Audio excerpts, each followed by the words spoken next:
There's a moment in every design project when the building finally reveals what it's going to be. Not the polished truth from the renderings, but the actual building. And that moment is the framing. So if you ever wanted to know whether your design instincts are actually working, this is when you're going to find out. So this is Field Notes, a short series where I take you out on the real job sites and point out specific things that architects, students, early career designers should be paying attention to. And today, we're going to look at framing, the phase where the drawings actually turn into space and your assumptions, they're going to get tested. In a previous video, I talked about what to do when you visit a job site. If you want to see that, click here.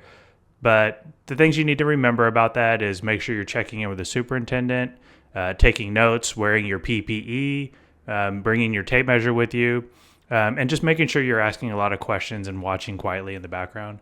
But all of that becomes especially important during framing because this is when everything starts to happen really quick. There's going to be a lot of people out there. There's going to be a lot of moving parts, and you need to make sure that you're being safe and you're not getting in anybody's way. So framing is the first time your building really becomes full scale. Up until now, everything's been sort of abstract, plans, sections, models, drawings on paper. But once the framing goes up, you can finally experience that proportion, the ceiling heights, the room sizes, the window placements. This is also the phase where your design intent is the most fragile because those small decisions you made early, the wall thicknesses, how things align, how things are offset, suddenly they have real consequences and you're going to start seeing that. So when you get out on the job site, let's just start looking at the walls. So first you want to look at the stud spacing, and that's going to be determined based on your drawings and maybe with your structural engineer. Usually 16 inches on center, maybe 24 inches, something else depending on the system, but you just want to make sure that they're kind of all in the right stud spacing sequence. But you also want to study how the openings are framed. So what does the header look like? The jack studs on the doors, the king studs. Notice how the structure, it actually takes a lot to hold up what looked like a simple rectangle on your drawings. And this is where you'll discover design issues that you maybe didn't anticipate. A window that feels too close to a corner, or maybe a door that's going to crowd a circulation path, or a wall that suddenly feels heavier than anticipated. So after we look at the walls, let's look at the floor and the roof framing. So there's going to be joist depth. How thick are the joists, the roof joists, the floor joists? What's the spacing? Just like the walls, they'll have a certain spacing sequence that they need. And which direction are they going in? Not just like structurally, but spatially. You're going to have to fit lights and ducts and everything within these ceiling joists or roof joists.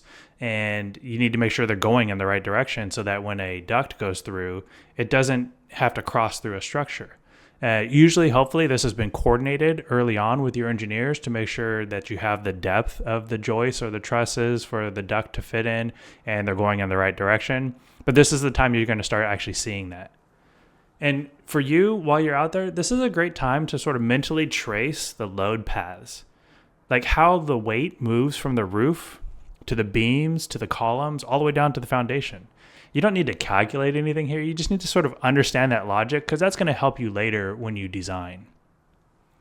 And then next, let's look at the dimensions and sort of the sizes of things.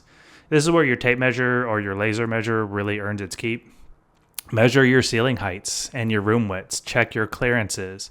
And then just kind of stand in the space and get a sense of what it feels like to be in there. Walk around that frame space. Turn the corners. Pause where the doors are going to be and ask yourself, does this feel the way I imagined it? If you design in 3D like I do, maybe you've already seen the space in your mind, but now you're seeing it physically in the space. Does it feel the same? Is this the intent you were going for? This is often where architects, they sort of realize they need to adjust how they design future spaces because maybe this hallway that I thought would be fine because code said 44 inches and I made it 48, it feels fine. But then you get there and it feels too tight. So maybe your next hallway is going to be, make sure you're 5 feet in the next hallway, or 6 or 7 or 8, depending on what you're going for. And here's some realities that kind of happen that are common is you'll never see framing that perfectly matches the drawings. Sometimes the studs have to shift a little bit. Openings move slightly. Maybe extra framing appears for the constructability of it. Most of this is normal. And the goal isn't like to perfectly match the drawings, but to understand whether these changes, they're going to affect the safety or code compliance or even just the intent of the design. Look to make sure that any of this extraneous stuff that happens during framing doesn't affect the end product at the end of the day. But remember, if you see something unsafe, speak up immediately. But otherwise, just take photos, make some notes, and include it in your observation report or discuss it with your supervisor. The architect's role here is not to direct the framing means and methods, but to inform the general contractor or the owner if something seems a little bit off. And that distinction matters because you're not responsible for the safety of the site. You're not responsible for how things go together. You're responsible to make sure that it's meeting the intent of the design that you put together. So when you design, you do it entirely in your head or maybe in a 3D model. And you're kind of figuring things out as you go, but we usually don't go fully into detail of every single stud that goes into a building. So framing, this is really the first time you're going to see how it actually goes together. And every site visit during framing exposes those assumptions maybe you didn't know you were making. And every one of those realizations is going to make your next project better. So if you're early in your career, framing is probably one of the most important phases during construction to go out and do a site visit. Not to critique, but just to observe it, measure it, and learn from it so that your designs can become better. So that's it. That's Field Notes, framing. Let's get back to work. I'll see you on the next job site.